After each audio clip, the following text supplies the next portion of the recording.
Queridos hermanos, buenos días. Gracias a Dios por esta mañana que podemos estudiar su palabra. Hoy continuamos con nuestro estudio de Sabios en Cristo y estamos estudiando el libro de Primera a los Corintios. Mis amados hermanos, un anuncio breve. Todos los estudios de semana siguen de manera virtual y quiero que participen en ellos. Son de mucha bendición. Para mí al menos son una bendición el poder estudiar para compartir lo que Dios nos muestra en su palabra. Les invito a que tomen el tiempo para revisarlos cada semana, ¿ok? Igual el estudio de varones y el estudio de damas está por medio de Zoom y podemos participar en ellos, ¿ok?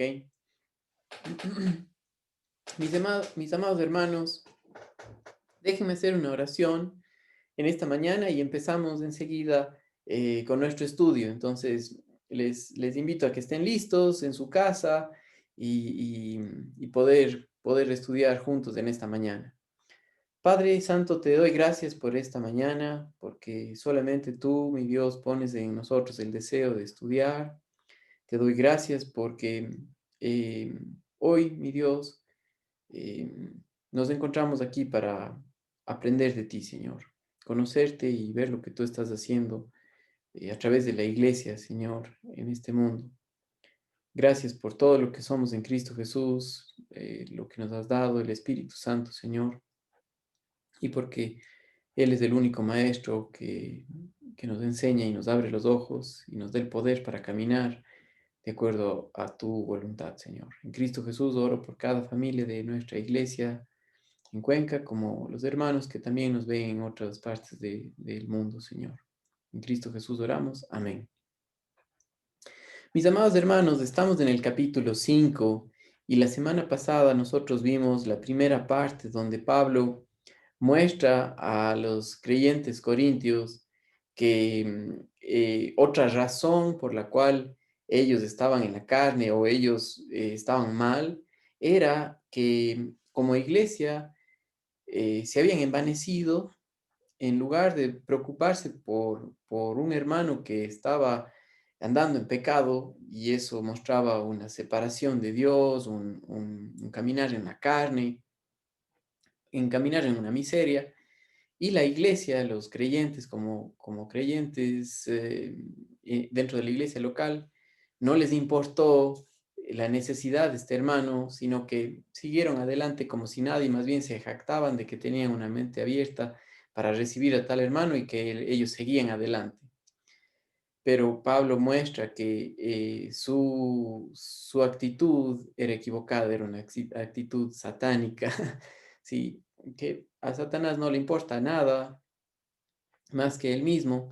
Y el Señor Jesucristo ya les dijo a los fariseos en Juan 8:44 que ellos eran hijos del diablo, ¿sí? Y los deseos del diablo querían hacer. Él es homicida desde el principio y habla acerca de muerte. Cuando una persona anda en la carne, anda separado de Dios, anda como si fuera muerto para un creyente, ¿sí? Y anda en una miseria delante de Dios. Y el que la iglesia no haga nada por el creyente en cuanto a poner disciplina, y acuérdense que lo que hemos dicho es que la disciplina no tiene que ver con dejarle a la persona pateada en el piso llorando, sino de levantarle, restaurarle a una relación íntima con Dios. ¿Ok? Ahora, mis hermanos, llegamos al punto en el capítulo 5, en el versículo 5, donde Pablo em, da el juicio o muestra lo que se debe hacer en cuanto a este hombre que estaba acostándose con su madrastra, un pecado de inmoralidad que ni siquiera se mencionaba entre los gentiles, ¿sí? Ahora, permítanme continuar nuestro estudio. Aquellos de ustedes que tienen el estudio, estamos en la página 22 y vamos a leer el versículo 5. También, hermanos, si ustedes necesitan este libro, ya saben que yo lo tengo para que lo compren, ¿ok? Este libro de Warren Wiersbe es excelente, de mucha ayuda para este estudio, ¿ok? Entonces, voy a continuar desde el versículo 5 y dice así. El tal sea entregado a Satanás para destrucción de la carne, a fin de que el espíritu sea salvo en el día del Señor Jesús.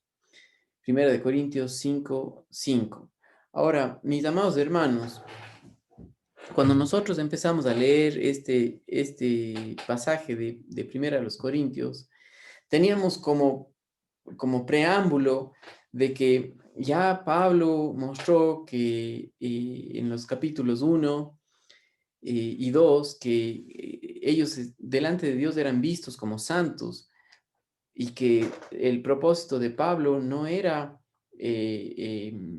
tratar de agradarle según la carne, sino buscar únicamente donde está Jesucristo y este crucificado.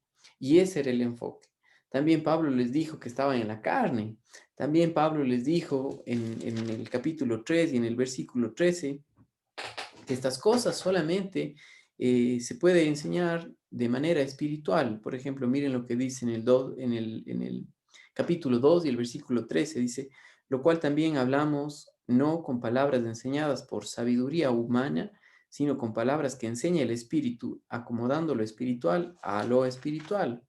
Sin embargo, los corintios se jactaban de entender todo, pero vivían de una manera totalmente diferente, mal. Y eso es un problema con muchos de nosotros, ¿no?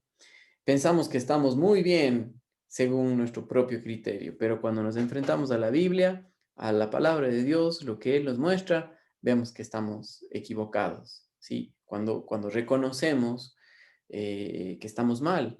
Y ese era el propósito de Pablo al escribir los primeros versículos del capítulo 5, que reaccionen los creyentes corintios, porque ellos estaban jactándose en lugar de dolerse porque la iglesia estaba mal, ¿sí? Entonces, los versículos 1 al 3 1 al 4 les voy a leer y luego continuamos con el 5. Dice, de cierto se oye que hay entre vosotros fornicación, y tal fornicación, cual ni aun se nombra entre los gentiles, tanto que alguno tiene la mujer de su padre, y vosotros estáis envanecidos. ¿No debieras más bien haberos lamentado para que fuese quitado de en medio de vosotros el que cometió tal acción? Ciertamente yo, como ausente en el cuerpo, pero presente en espíritu, ya como presente he juzgado al que tal cosa ha hecho. En el nombre de nuestro Señor Jesucristo, reunidos vosotros y mi espíritu con el poder de nuestro Señor Jesucristo, el tal sea entregado a Satanás para destrucción de la carne, a fin de que el espíritu sea salvo en el día del Señor Jesús. Les voy a leer lo que nuestro estudio dice porque nos ayuda muchísimo a ver lo que pasó aquí. Lo que Pablo escribió aquí parecía contradecir lo de Gálatas 6.1 y les voy a leer lo que dice Gálatas capítulo 6 y el versículo 1. Dice, hermanos, si alguno fuere sorprendido en alguna falta, vosotros que sois espirituales, restauradle con espíritu de mansedumbre, considerándote a ti mismo, no sea que tú también seas tentado.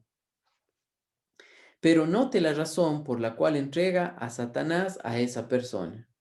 Aparentemente el corazón de esta persona estaba tan duro que no quería recibir ninguna exhortación de la iglesia para su vida.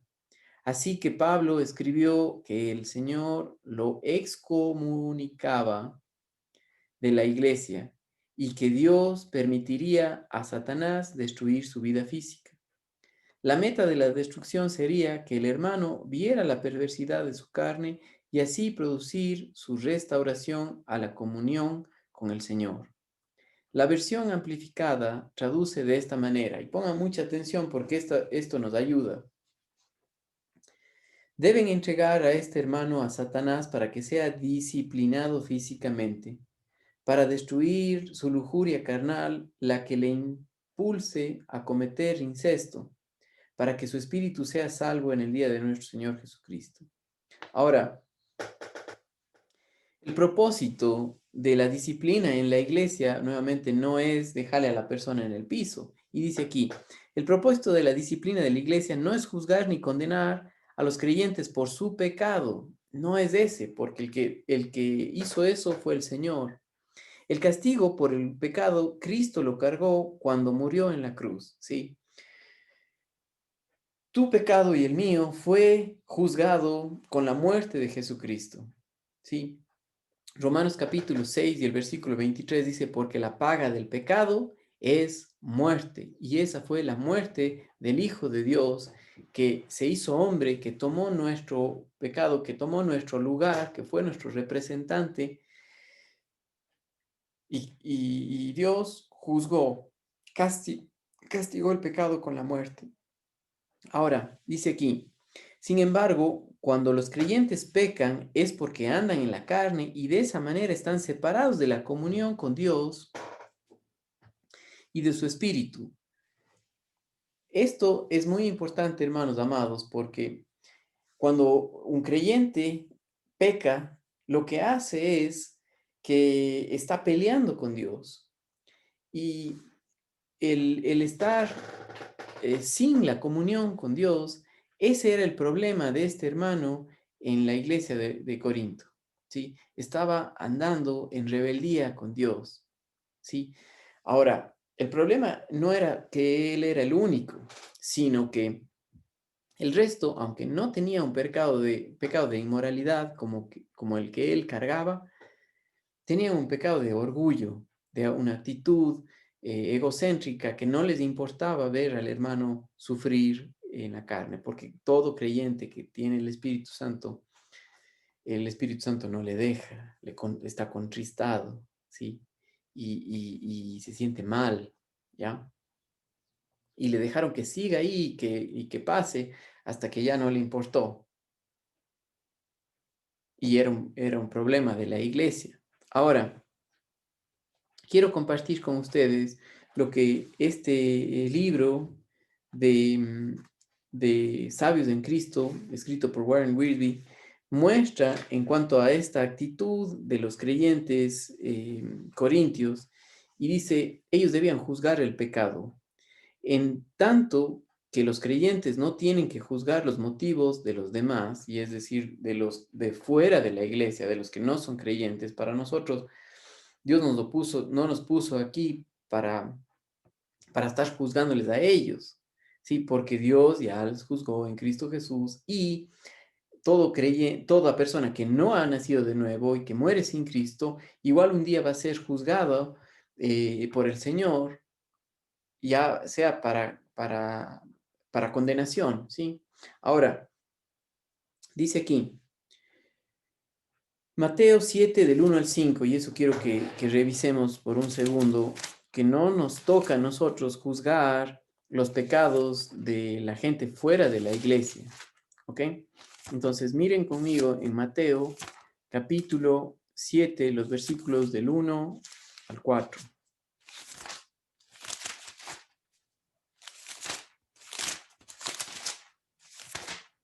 Dice, no juzguéis para que no seáis juzgados, porque con el juicio con el que juzgáis seréis juzgados, y con la medida con la que medís os será medido. ¿Y por qué miráis a la paja que está en el ojo de tu hermano y no echas de ver la viga que está en tu propio ojo? ¿O como dirás a tu hermano, déjame sacar la paja de tu ojo y he aquí la viga en el tuyo? Hipócrita, saca primero la viga de tu propio ojo y entonces verás bien para sacar la paja del ojo de tu hermano. No deis lo santo a los perros, ni echéis vuestras perlas delante de los cerdos, no sea que las pisoteen y se vuelvan y os despedacen. Y esto exactamente está hablando acerca de que no nos toca a nosotros juzgar a los no creyentes, pero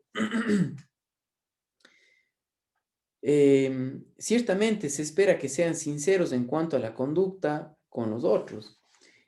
En mi propio ministerio pastoral, jamás he disfrutado de tener que aplicar disciplina a la iglesia, pero puesto que es un mandato de las Escrituras, debemos obedecer a Dios y dejar a un lado los sentimientos personales. Y eso es lo que pasaba con los corintios. Es decir, no, yo no quiero acercarme a esa persona, no quiero decirle que está mal.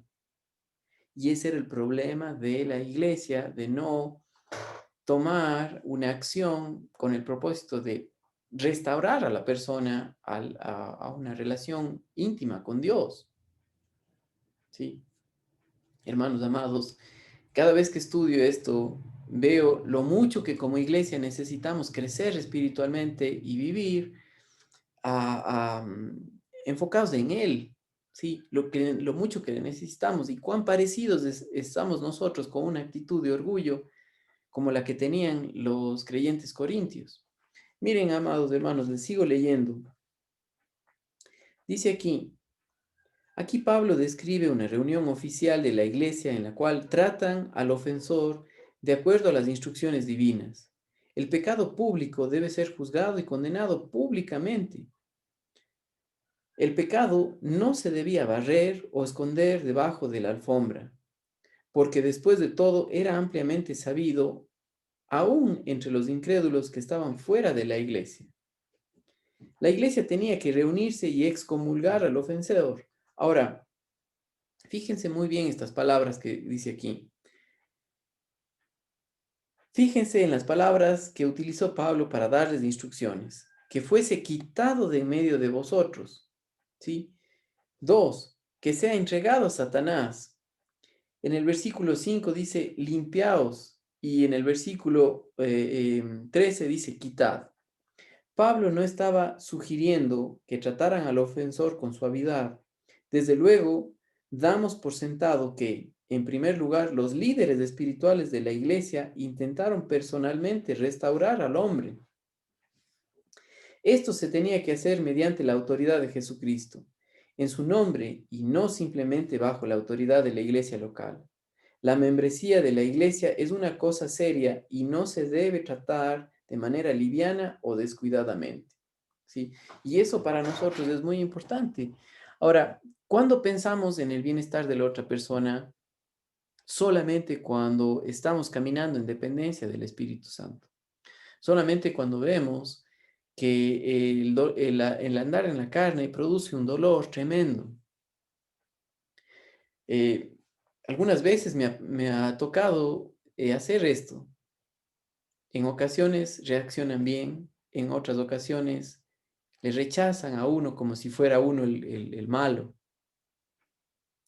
Pero hermanos, alguien que está eh, dependiendo del Señor, no importa cómo le traten, ¿sí? Importa eh, buscar la restauración de esa persona. Entonces, miren lo que dice una pregunta para nosotros. ¿Qué quiere decir que un creyente sea entregado a Satanás? En nuestro estudio ya vimos que no se trataba de que pierda la salvación, porque la iglesia no puede quitar ni tampoco puede dar la salvación. El único que nos da la salvación es Cristo Jesús por la obra terminada en la cruz que Él hizo.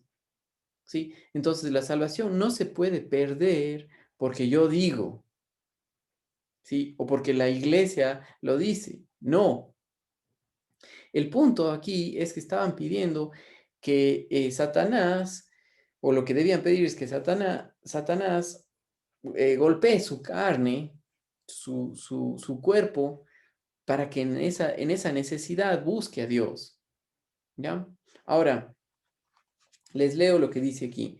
No significa privarlo de la salvación, ya que para empezar, no es la iglesia la que la concede. Un creyente disfruta de una protección especial frente a Satanás cuando está en comunión con el Señor y con la iglesia local. Pero cuando está fuera de la comunión con Dios y excomulgado de la iglesia local, es presa fácil para el enemigo. Dios podría permitir que Satanás atacara el cuerpo del ofensor de manera que el creyente que ha pecado se arrepienta y vuelva al Señor. Y ese era el deseo, eso era lo que se necesitaba. ¿Sí? Ahora, mis amados hermanos, sigamos leyendo en nuestra Biblia, en Primera de los Corintios, en el capítulo 5, desde el versículo 6 en adelante hasta el 13. Dice, no es buena vuestra jactancia, porque los creyentes corintios decían, no, es que somos tan espirituales, pero su vida reflejaba que no era así, que estaban permitiendo un pecado de inmoralidad en la iglesia. y no se daban cuenta porque estaban ciegos espiritualmente, viendo las cosas como hombres, viendo las cosas como necios, no como sabios en Cristo. Y Pablo, él que estaba desde fuera, dice, yo he juzgado. Y es que un creyente en el Espíritu da dirección. Dirección no en base a porque sea más inteligente, sino dirección en base a la palabra de Dios. Dirección en base a la verdad. Se necesita de hombres así. Se necesita de hermanos maduros en Cristo. Sí, recuerden, la iglesia de los Corintios era una iglesia carnal, como muchas de nuestras iglesias son carnales, porque en lugar de tener hermanos maduros espirituales, tenemos niños, ¿sí? Sin embargo, Dios no se queda ahí, ¿sí? Él tiene el deseo de que cada uno de nosotros crezcamos al conocimiento de Él, de su gracia, de vivir como hombres maduros en Él, firmes en su palabra, dependientes en el Espíritu Santo. Sí, por eso tan importante el trabajo del padre en el hogar, de la madre en el hogar, de darle lugar al padre, de ella mismo crecer espiritualmente, de ser bendición para su familia, para sus hijos, pero en base a la palabra. Sí, y todo esto dentro del contexto de la comunión en la iglesia. No puede haber una comunión cuando estamos en la carne. No puede haber una comunión cuando nosotros vamos por nuestro propio lado. Sí, vimos que primera de Juan, capítulo 1, los versículos del 1 al 3, nos dicen que nuestra comunión es con Cristo Jesús. ¿Sí? Ahí es la verdadera comunión. Es la única manera que podemos nosotros hablar un mismo idioma es cuando vemos lo que Dios ha hecho en nuestras vidas y descansamos en eso, en la comunión con Él, por haber visto la vida no solamente de que un día no me voy a ir al infierno, sino que aquí, en este cuerpo, aquí en esta tierra, ya he muerto al yo, he muerto a la carne fue crucificada y ahora yo he sido resucitado juntamente con Cristo, Romanos capítulo 6 en adelante, ¿sí? Y que solamente por el poder del Espíritu Santo podemos tener esa comunión. Entonces, miren lo que dice primera de Juan 1 y el versículo 3. Como todas las cosas, no, perdón, estoy leyendo segunda de Pedro. Primera de Juan 1:3 dice, lo que hemos visto y oído, eso os anunciamos para que también vosotros tengáis comunión con nosotros y nuestra comunión verdaderamente es con el Padre y con su Hijo Jesucristo. ¿Sí? No se puede tener comunión con el Padre lejos de Jesucristo. ¿Sí? Y nuestra comunión entre nosotros no puede existir lejos de ver la verdad en Cristo Jesús. ¿Sí? Por eso, alguien que es creyente, con un no creyente, con alguien que no ha nacido de nuevo, no hay comunión porque están hablando de dos cosas. El uno ya está en la esfera espiritual, el otro está muerto espiritualmente y no pueden coordinar a no ser que vean a Cristo, ¿sí? Al conocerle a Él, ¿sí? Tanto el creyente mirándole al Señor para amar a la persona y compartir la verdad, como el no creyente que le muestra, que le abre los ojos del Espíritu Santo para ver a Cristo Jesús y nacer de nuevo. Ahora, dentro del contexto de la iglesia, imagínense el problema, ¿no? Los miembros en la pura carne, este hombre que estaba pecando también, y entre ellos así se jactaban que eran nacidos de nuevo, que eran de la iglesia, no tenían comunión, porque nadie era capaz de acercarse y amar al hermano, en el sentido de mostrarle la verdad, de con firmeza poder decir lo que tú estás haciendo no está bien, te estás haciendo daño y estás haciendo daño a la iglesia. Regresa al Señor. Ahora, miren, hermanos amados, lo que nos dice el estudio. Ya no tienen la misma mente de Cristo, ven las cosas de una manera diferente como Dios las ve. Por eso viven en contra de la voluntad de Dios y eso es cuando vivimos en la carne. El propósito de la disciplina es permitir que el creyente vea su carnalidad y regrese a las verdades de Romanos 6. ¿Cuáles verdades de Romanos 6? ¿Sí? Que nuestro hombre viejo ha sido crucificado juntamente con Cristo. Es decir, el hombre, nuestra naturaleza pecaminosa fue crucificada juntamente con Cristo. Ya ahora hemos nacido de nuevo, somos de Cristo Jesús y ya no somos más esclavos del pecado. Aunque esta vieja naturaleza todavía está presente en nosotros, ya no nos manda más, ya no somos más esclavos del pecado, porque hemos muerto. Y el hombre viejo fue crucificado juntamente con Cristo. Esa es la verdad. Eso es un hecho real. Sí, pero en la carne no nos importa la verdad, o sea, su palabra. Nos importa cómo me siento, lo que yo hago. A un hermano amado que sabe lo que le estoy diciendo, le pregunto, ¿y usted tiene malos pensamientos? No, dice. ¿Cómo que no? Porque él pensaba que simplemente era la parte sexual. No, pero uno tiene malos pensamientos cuando no ve las cosas a la luz de la verdad, a la luz de la palabra de Dios, cuando te enojas con la señora, cuando no te importa el bienestar de tus hijos, sino solamente el tuyo. ¿Sí? Entonces, lo más pronto que nosotros vemos nuestra propia necesidad y lo que Dios ya ha hecho para sacarnos de eso y lo que ha provisto es del Espíritu Santo para vivir en dependencia de Él, mejor. Y dice aquí, que se considere muerto al pecado y regrese a la comunión con Dios al caminar en el Espíritu. Es decir, un muerto, ¿cómo reacciona si yo le golpeo? Ese rato se levanta y me da un revés. No, un muerto no puede hacer nada. Y eso es lo que nosotros estamos delante del pecado. ¿Sí? Y he muerto, no tengo por qué agradar al pecado, no, no quiero nada con eso. ¿Sí? Nada, ninguna reacción. Ahora somos de Cristo Jesús y nuestro enfoque es Él. Entonces, miren, hermanos amados, lo que nos dice nuestro estudio al continuar esto con la necesidad de limpiar el pecado en la vida de este hermano. Y dice, en el literal de su estudio, dice el juicio del pecado de los creyentes y de los incrédulos. Los pecados que Pablo enlista aquí son comunes en el mundo. ¿Sí? ¿Y de cuáles son? Miren lo que dice en los versículos del 9 al 13 de Primera a los Corintios. Dice,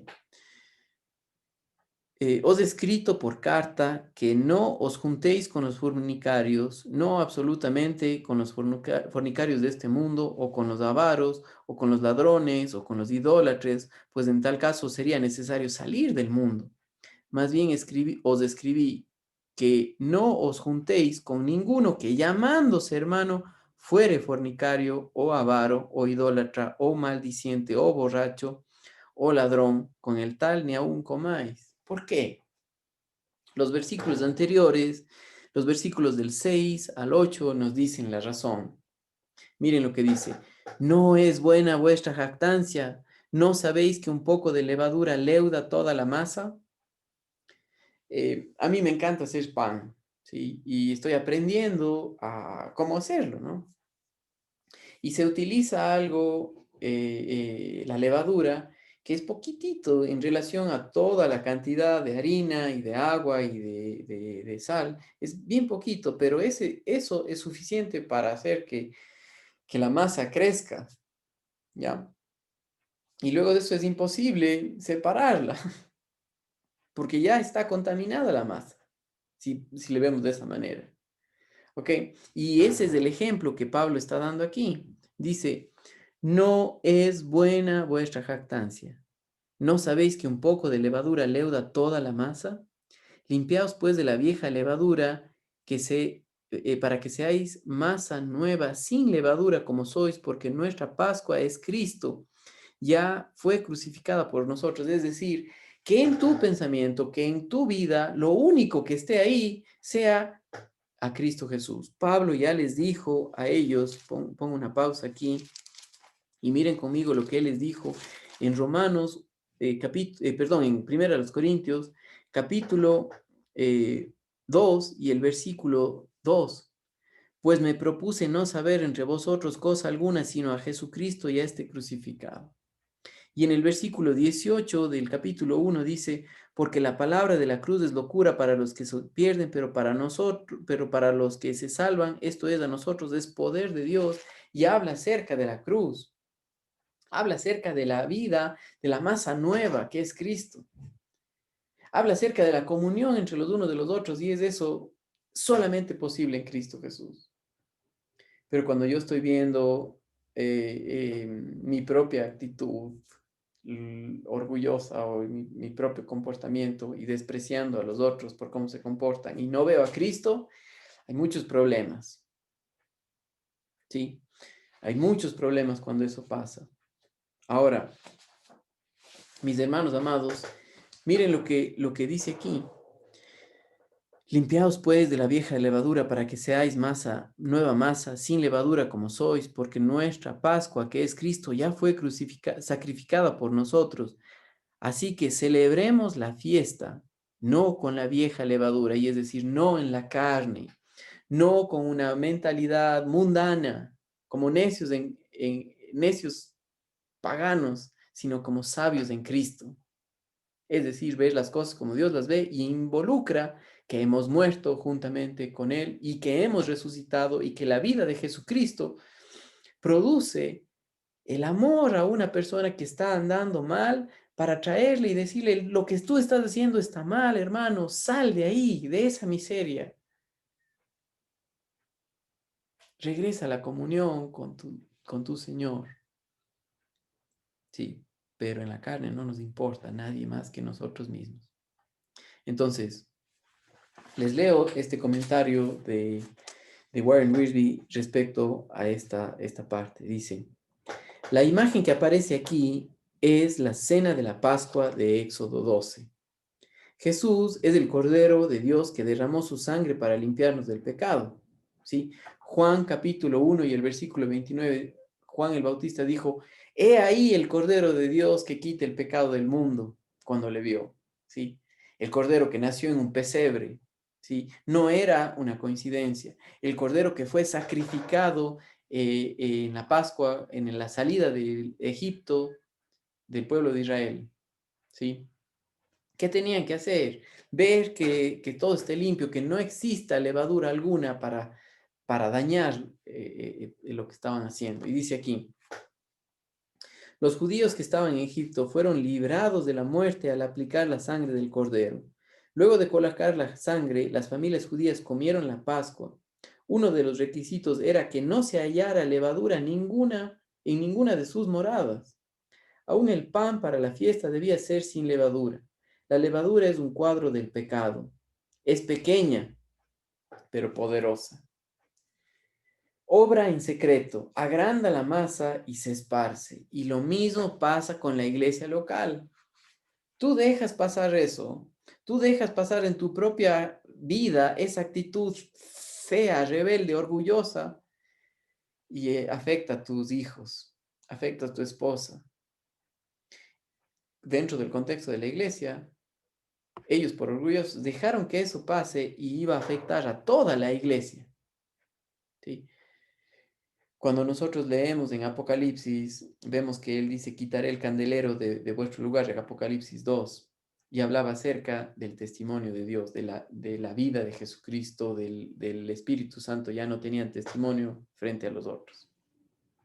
Aunque eran creyentes, aunque eran salvos, no tenían testimonio para el otro. ¿Sí? Es decir, que la gente decía, no, yo no quiero ser así. Si es que eso es ser cristiano, no quiero nada. Sí, pero no estaban rechazando a Cristo, estaban rechazando a la carnalidad del hombre. Miren lo que dice aquí, les sigo leyendo. El miembro de la iglesia de Corinto que estaba pecando, era como una porción de levadura, estaba contaminando el pan entero, que habla acerca de toda la congregación. Era como un cáncer en el cuerpo que tenía que ser quitado mediante una cirugía radical.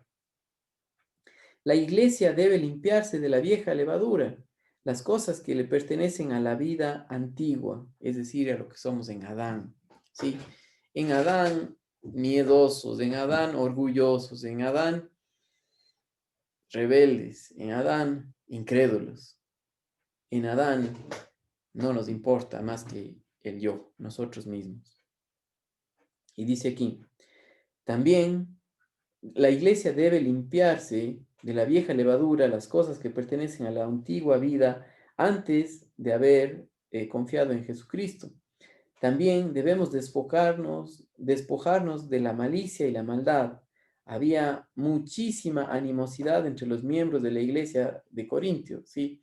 Ya vimos que hacían divisiones, ya había que se creían mejores. Más adelante vamos a ver que se seguían creyendo mejores porque hablaban unos en lenguas, porque otros no, porque otros profetizaban. Se creían lo máximo, pero estaban andando en la pura carne. Y dice aquí,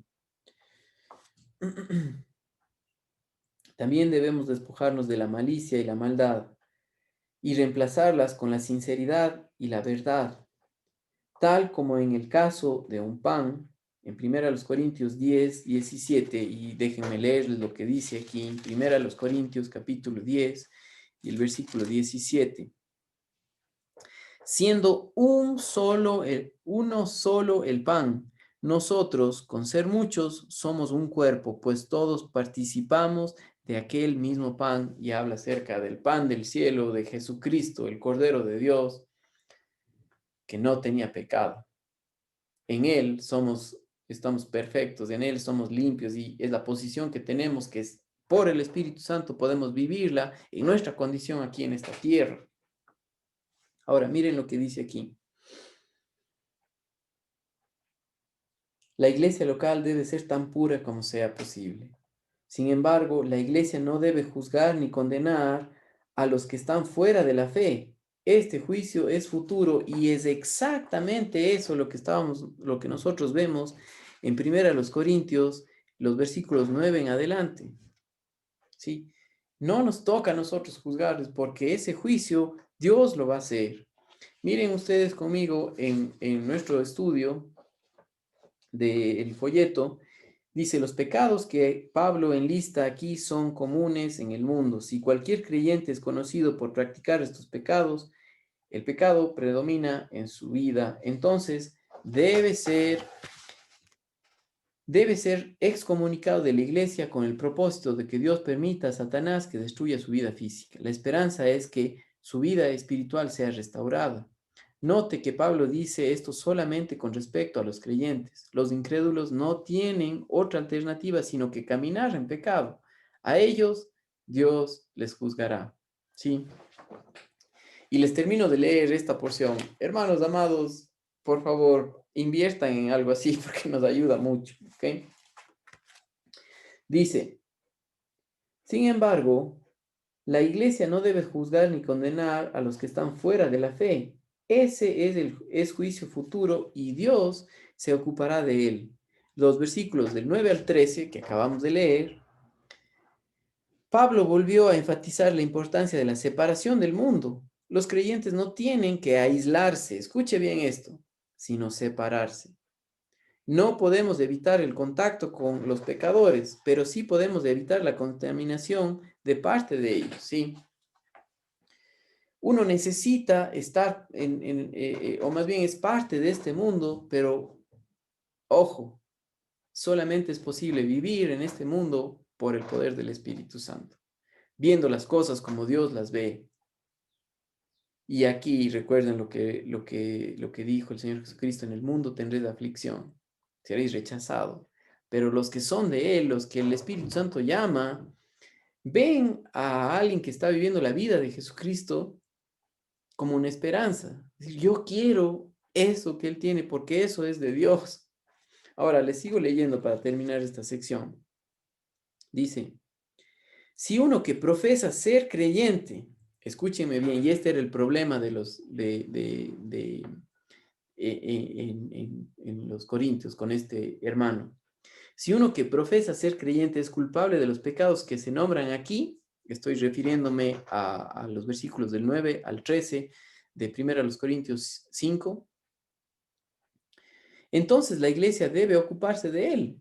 Los miembros individuales no deben juntarse con él. Eso quiere decir mezclarse, asociarse íntimamente. Tampoco deben comer con él, lo cual podía referirse a la hospitalidad privada o a la celebración pública de la cena del Señor. La disciplina de la iglesia no es fácil ni popular, pero es muy importante y es necesaria. Si se hace de manera apropiada, Dios puede utilizarla para convencer y restaurar a un creyente que ha errado a una relación íntima con Él y es de beneficio para la iglesia. Así como el dolor que debe sentir la iglesia, por eso también es el gozo de ver a una persona restaurada, de ver a una persona caminando en la verdad, sabiendo que entiende la gracia de Dios. Sí, em, si usted ha sido alguien que pasó por esto y entiende la gracia del Señor, y no quiere regresar a andar en una vida de miseria, sino quiere vivir para agradarle a Él. Y solamente la iglesia produce eso, o sea, el amar a alguien, no, no tratarle por sus obras, sino tratarle por gracia, por la obra del Señor.